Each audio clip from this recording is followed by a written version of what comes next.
All right. I have the honor of introducing Brandi, Tebo, and Alex Gentile.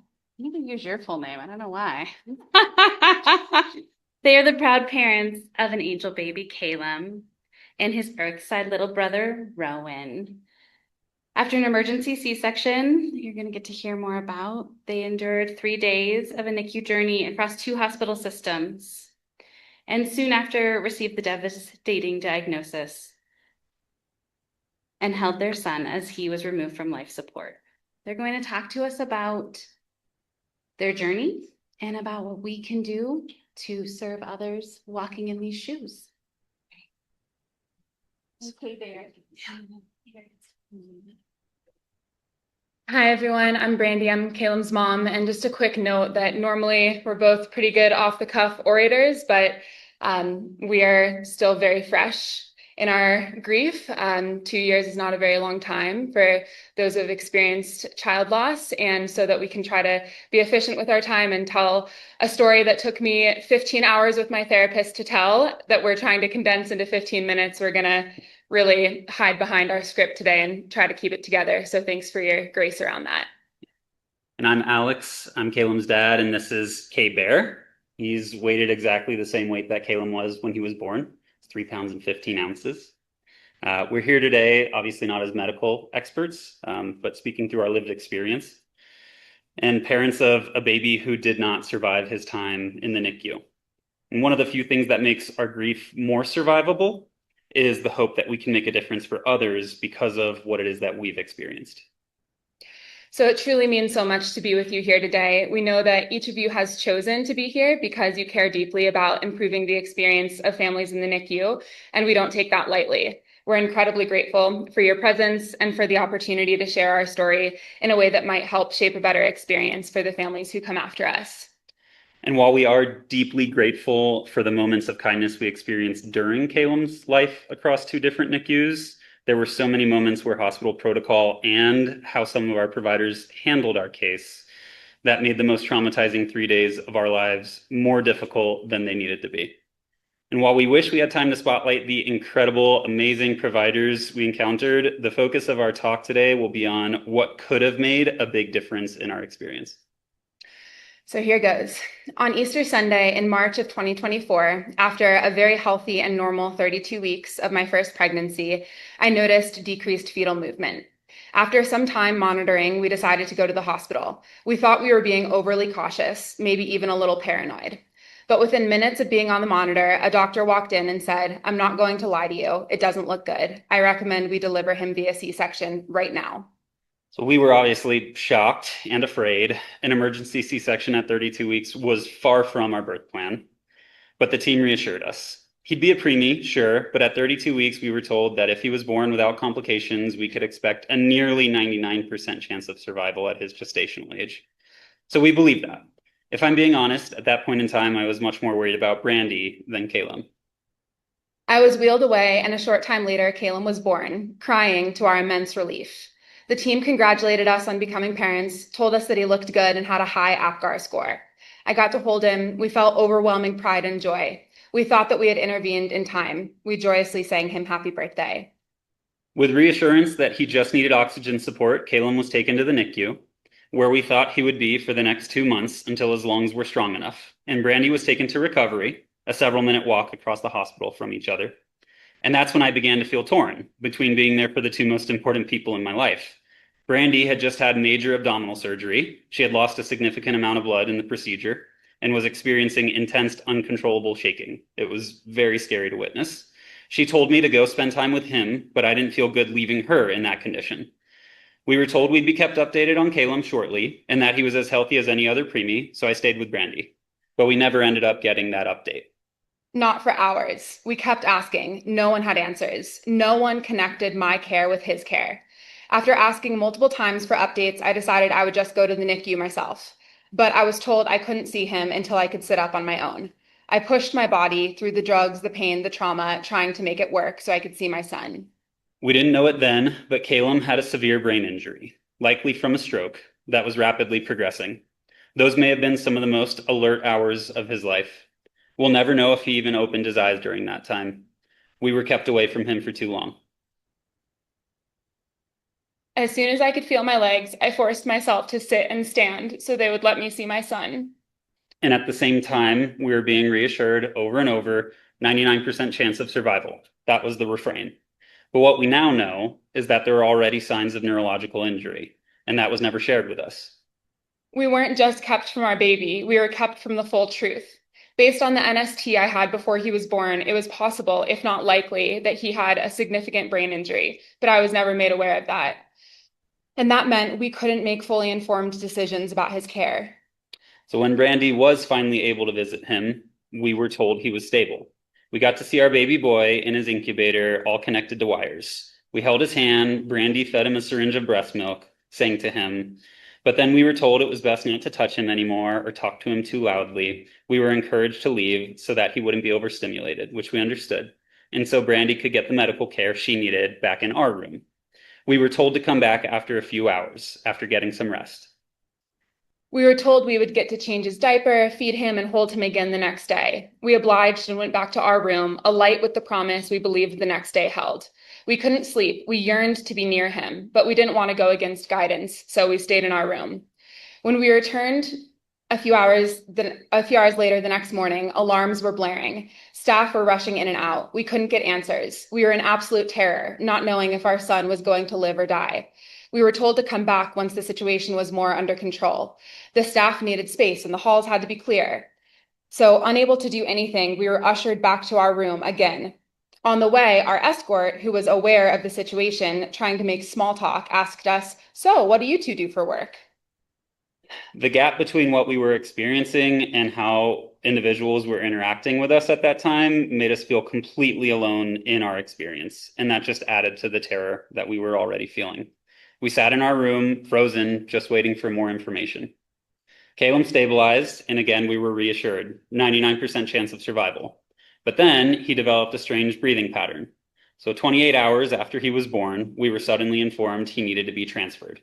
That was the first time anyone suggested something more serious than underdeveloped lungs might be happening.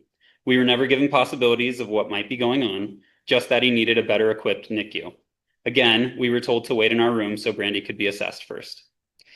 I was told that in order to follow my son to the next hospital, I would, one, have to perform certain bodily functions on my own, and two, have to leave against medical advice. For me, it wasn't a choice. I was going with my son. No one seemed to understand that we were a unit, a family, not two completely separate patients. So once again, I pushed my body to ensure I'd have no reason to be held behind while Caleb was transported. Once I signed the AMA document and was discharged, I was no one's patient. And just at this moment, before we continue with our story, we want to just take a moment and ask everyone to take a deep breath with us. It will benefit us. And this is heavy even for medical providers that experience this sort of work. So pardon us for a moment. We knew that Caleb might not survive transport, so less than 30 hours after a C-section, I ran across an icy parking lot to get to our car. I was told at the door I couldn't use the wheelchair anymore, to follow the ambulance carrying my son. And when we arrived at the next hospital, we couldn't even find him. Nobody had told us that we wouldn't be allowed to go through the ambulance entrance, that we would be separated. No one told us what to do or who to find or where to go when we got there. We ran, me hobbling along in the snow to the best of my ability, upstairs to multiple locked entrances of an unfamiliar hospital, across multiple blocks, until we found an open entrance, a wheelchair, and someone to help us track him down. So Caleb had made the transport in stable condition, but I will never forget the scene when we arrived at his room. It was bright lights, loud conversation, a sea of staff talking over each other, setting up instruments, and in the middle of it all, with staffers laughing around him, was our not even 4-pound little boy in his incubator, struggling to breathe. Our presence was barely acknowledged. We felt entirely invisible. Since there was no space in the room, I stood, and Brandi sat in her wheelchair, watching and waiting for someone to give us more info in the hallway. Eventually, we were told he needed to be taken away for additional testing. We hadn't even gotten to set foot in his room or put a hand on his little body before he was wheeled off. We waited for agonizing hours until we received preliminary results. I asked if a family member could come wait with us for emotional support and was told no, it was past visiting hours. I was pumping and storing my milk, still believing I could soon feed it to my baby. In the early hours of the morning, they came back and we were told he might have some developmental delays, but he has a 99% chance of survival. So we went to our room for the first time, and for the first time since his condition degraded, we felt hopeful. But a few hours later, we returned to his room, and a doctor met us and casually told us the words that are forever etched into our memory. A specialist looked at the scans. His brain injury is profound and all-encompassing. You should probably start considering palliative care. Our stomachs felt like they dropped through the floor. We went cold, the room spun. We didn't even know what palliative care meant. We didn't understand what we had just been told, but we knew that it was the worst news we had ever gotten. Then the doctor matter-of-factly informed us that it was time for a shift change and introduced us to the next doctor. The most devastating news of our lives, delivered like routine information. So we then advocated for a meeting with our family and the hospital staff. And during that meeting, the hospital staff recommended transferring him yet again, this time by helicopter because there were no ambulances available. And we were incredibly confused. We had just been told he had an all-encompassing brain injury and that nothing could be done to reverse it, and had also been told that we were in the highest level of NICU care possible, and had also been told that he might not even survive the first transport, let alone a second. So why were we being asked to put him through a transport he might not survive again?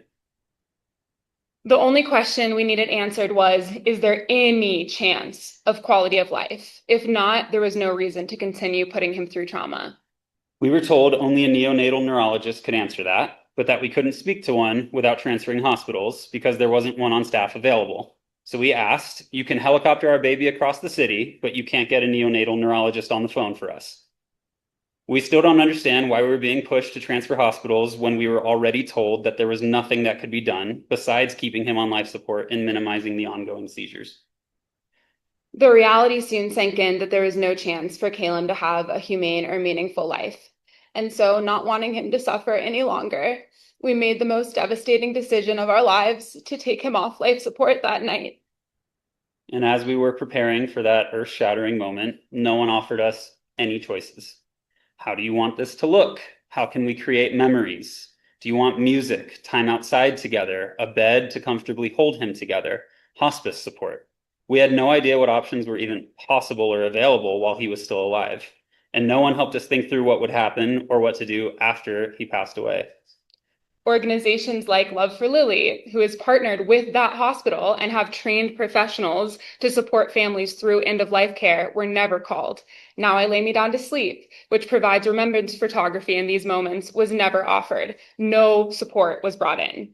We were deliriously exhausted at this point. We were traumatized and in shock. And with all of that, we were left to figure out entirely on our own how to create the most meaningful and loving goodbye possible, one that we would remember for the rest of our lives. And so crammed together in a chair meant for one person, which you can see in the photo there, we held Caleb and sang to him as they took him off life support, up until the very early hours of the morning when he passed in our arms. Within minutes after he died, we were asked to decide about autopsy. We were still sitting with his body. We hadn't been given a moment to be alone in our grief, and we were asked to make an irreversible decision with zero guidance, on no sleep, and in a deep mental fog.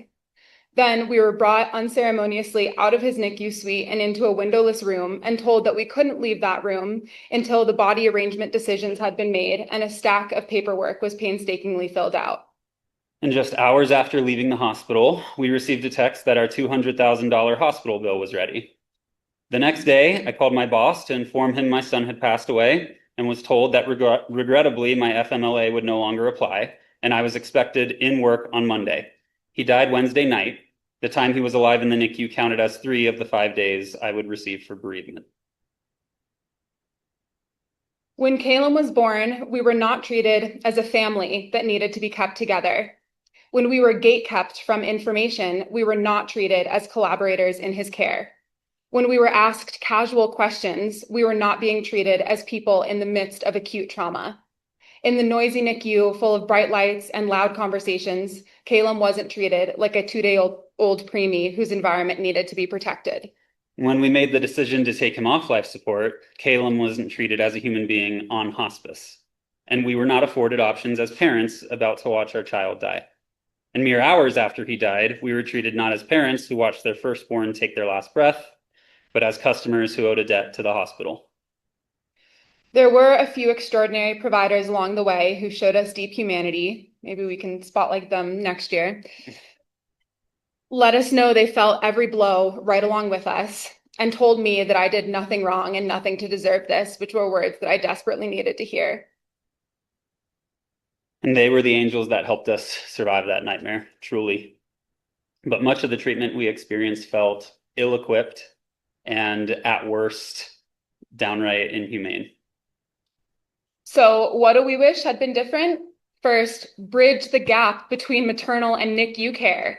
Do everything in your power to keep moms and babies together. Don't make moms choose between their bodies healing and receiving their medical care and being with their babies. Don't make them choose between continuing to be patients themselves and following their babies through transport. Don't make them push their bodies to pass tests before they can go see their babies. Those hours and days that we were kept away or shooed away were the only hours and days we ended up having with Caleb. And don't make non-birthing parents choose between being with their partners and being with their babies. Second, don't gatekeep information. Even if it sounds scary, even if you're not 100% sure, we deserve the full picture at that time. We would have made different choices of care had we known the possibility of a brain injury, which was known to be possible, if not likely, from before Caleb was even born. Third, match the emotional reality of parents. Do not try to take their mind off of it or lighten the mood. Acknowledge how impossibly difficult and heart-wrenching their situation is. Allow for them to see you feeling your human emotion about their situation. You don't need the perfect words, but you do need to acknowledge what's happening. I'm so sorry. It goes a long way. Fourth, prepare families for end of life. Offer options. Have a room that is set up for baby hospice, or at least a bed that can be wheeled in that the family can lie in as their baby passes away. Offer to take pictures. Have a list of specialists you can call in. Guide them. As the founder of Love for Lily, Sarah says, help them create the most beautiful, worst day of their lives possible. Then help them think about what's going to happen after the baby dies. Tell them that it's okay to hold their babies for as long as they want after they've died, that that's not weird. Tell them how long they have before the body will start changing. I'd never seen someone die before. I thought that he was going to turn black and blue and his eyes were going to be sunken within minutes. And that wasn't the last image I wanted in my mind. So guide them to think about what that's going to look like. Their brains are overtaken by a trauma response. They're in shock and not thinking clearly. They will need you to help them create memories that will aid in their grieving process instead of regrets for what they wish they'd known was possible. They need you to help them create a dignified death for their baby. And finally, please connect families to additional support. We left the hospital feeling completely alone and isolated, and we really didn't have to. To the NICU professionals in this room, you are in a position every day to either soften the hardest moments of someone's life or make them harder.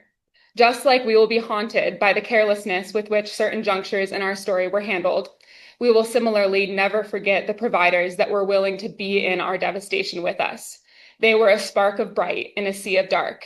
You get to decide which you are.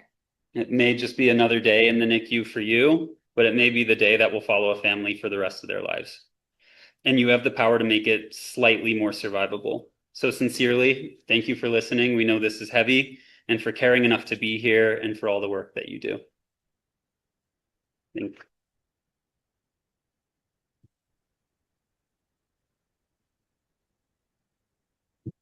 Do we have any time for questions? I know we went a little long.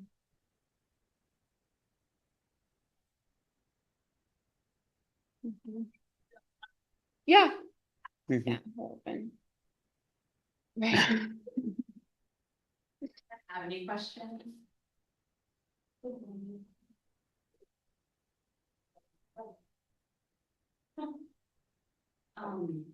Thank you so much for sharing, first of all.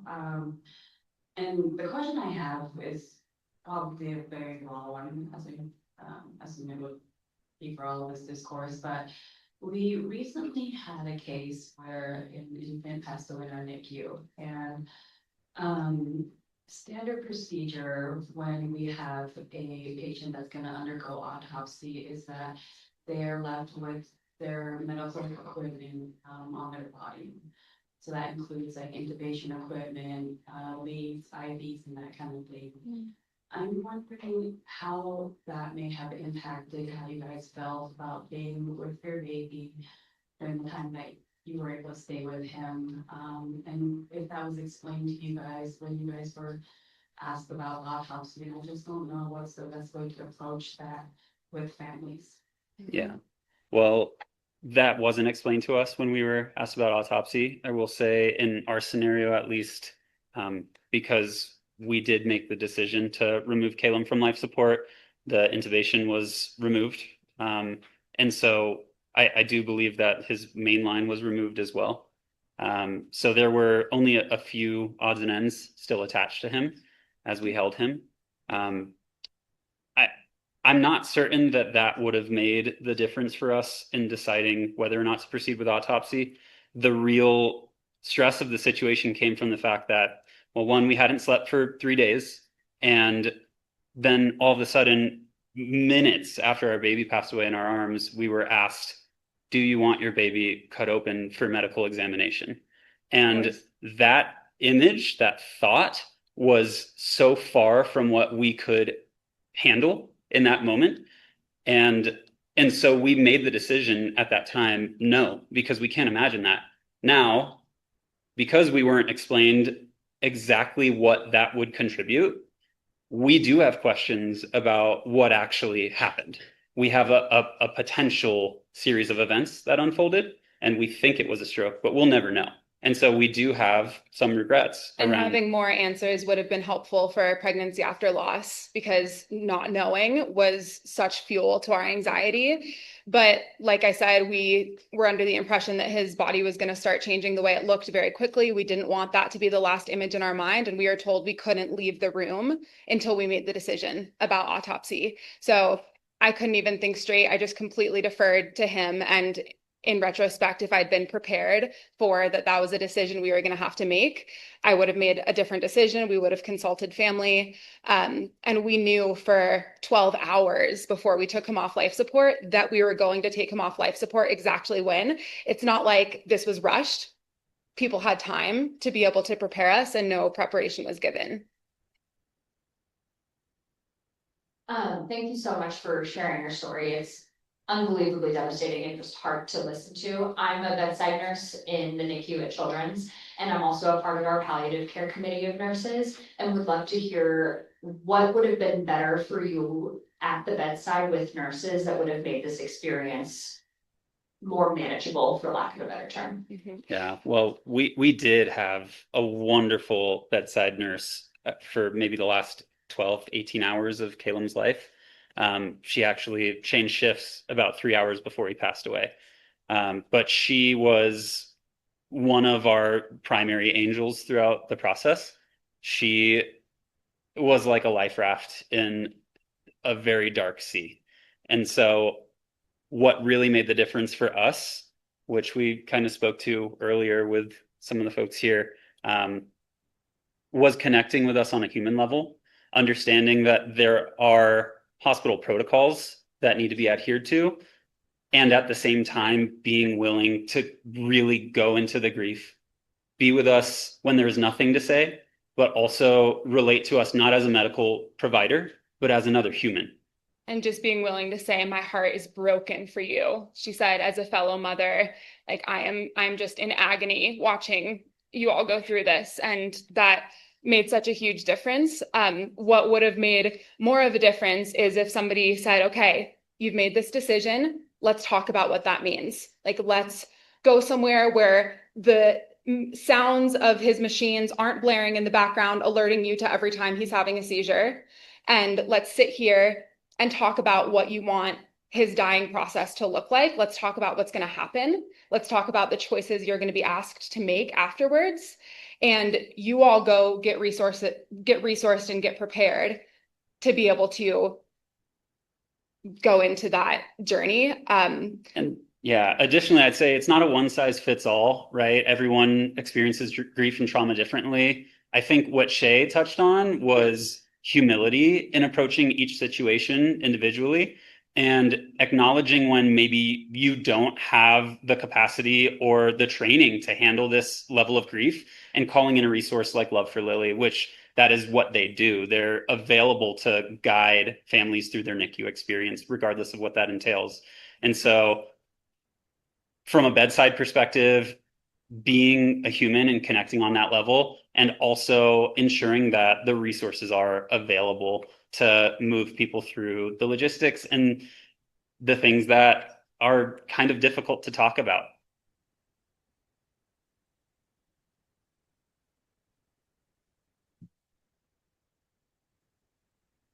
I was curious, you mentioned that you weren't giving any choices for memories and keepsakes, but I do notice you have a weighted bear. How long did it take you to get connected with that resource? I think it was about a month. And so we had no idea that a memory box was being made for us. And actually, I cried so many times berating myself that I didn't get a lock of his hair, get his footprint, take more photos, like so many things that my trauma brain just couldn't conceive of at the time. And for the first month when we were in acute grief, we had no idea that those memories were being made for us until we got a phone call saying, come back to the hospital. And we were shocked that this box was available, and it meant the world to us. But it would have been helpful in that first month to know that something like that was being created on our behalf. And I will say, so the time frame is a little bit weird in our heads because we were in such acute grief.